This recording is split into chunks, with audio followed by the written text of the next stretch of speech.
ராமலிங்காபயம்.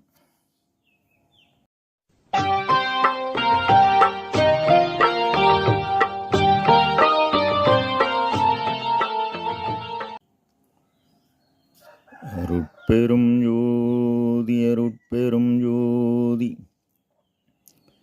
தனிப்பெரும் கருணை அருட்பெரும் ஜோதி எல்லா உயிர்களும் இன்புற்று வாழ்க, வள்ளல் மலரடி வாழ்க வாழ்க.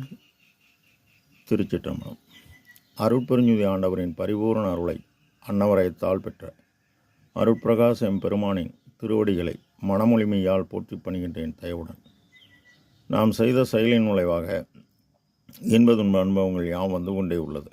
அவ்வாறு வருகின்ற துன்பம் யாவும் பொறுத்து எல்லா உயிரும் இன்பமாக வாழ எண்ணி நாம் செயல்பட்டாலே நமக்கு ஆன்மலாபம் கூடும். நம் பெருமான் பாமாலை ஏற்றல் என்ற தலைப்பில் 4வது பாடலில் இன்னுரை அன்றென்று உலகமெல்லாம் அறிந்திருக்க எண்ணுரையும் பொன்னுரை என்றே அணிந்தான், தன்னுரைக்கு நேரென்றான், நீடு உலகில் நின்போல் உரைக்க வல்லார் ஆரென்றான், அம்பலவன் ஆய்ந்து. இன்னுரை இனிமை பொருந்திய சொல்லாகாது அன்று என்று உலகத்தில் வாழும் மக்கள் இல்லாமலும் அறிந்திருக்க. காரணம், யாரும் கடவுளை ஆன்மாவின் இயற்கை குணம் ஜீவகாரணம் என்பதை அறிந்து தன் ஆன்ம அறிவால் அதனை பெற யாரும் அறியவில்லை.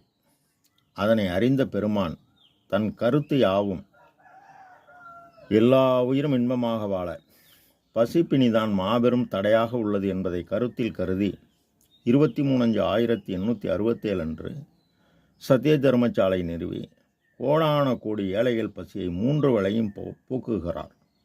எல்லாமல்ல இயற்கை உண்மை கடவுள்.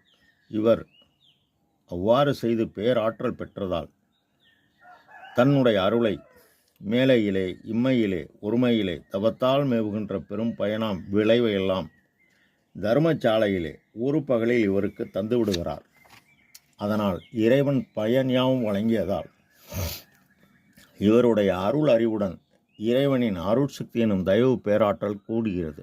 கூடியவுடன் தன்னையும் தன்னருள் சக்தியின் வடிவையும் என்னையும் ஒன்றென ஏற்றிய தந்தையே என இறை அக அனுபவத்தை அகவலில் கூறி, தன்னியல் எண்ணியல் தன் செயல் என் செயல் என்ன ஏற்றிய என் தனி தந்தையே, தன்னுரு எண்ணுரு தன்னுரை என்னுரை என்ன ஏற்றிய என் தனி தந்தையே என்கின்றார்.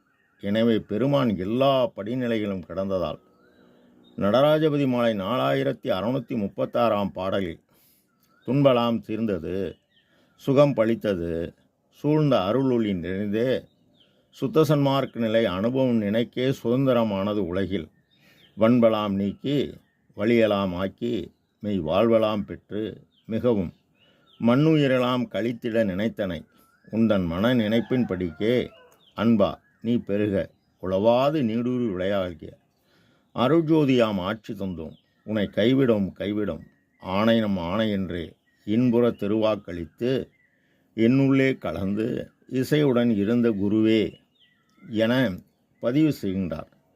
மேலும் 4228 பாடலில் 4628 பாடலில் மருவி என மகனாக்கி அழியா வரம் தந்த மெய் தந்தை என பதிவு செய்கிறார்.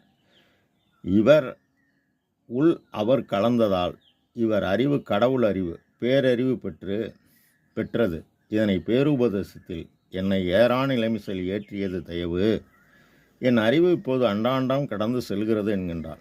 தன்னுரைக்கும் நேர் இறைவன் உலக மக்கள் உய்ய என்ன கூற வேண்டுமோ அதனை சிதம்பர ராமலிங்க அடிகளாக வருவிக்க விட்டு அருள் ஒளி வழங்கி அருட்பிரகாச வள்ளலாக நின்று அவர் கூறியதை இவர் கூறியதால் அதனால்தான் எண்ணுரையும் பொன்னுரை என்றே அணிந்தான், தன்னுரைக்கு நேர் என்றான்.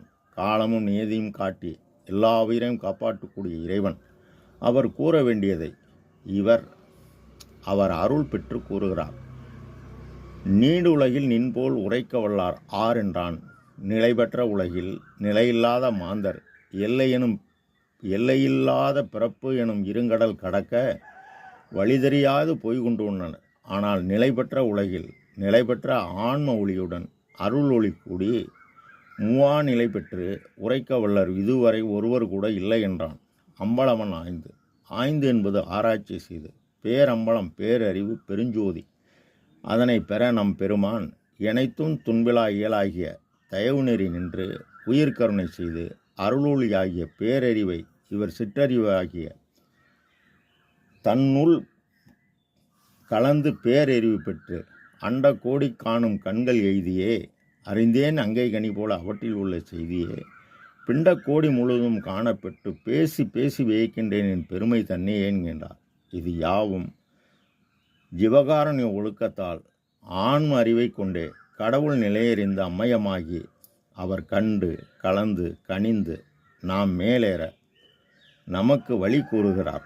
துறை இது வழி இது துணிவு இது நீ செய்யும் முறை இது என முழிந்த மெய் துணையாக நின்று நமக்கு வழங்குகிறார். அவர் கூறியபடி நாம் செயல்பட்டால் நமக்கு எல்லாம் செயல்கூடும். ராமலிங்காபயம். திருச்சிற்றம்பலம்.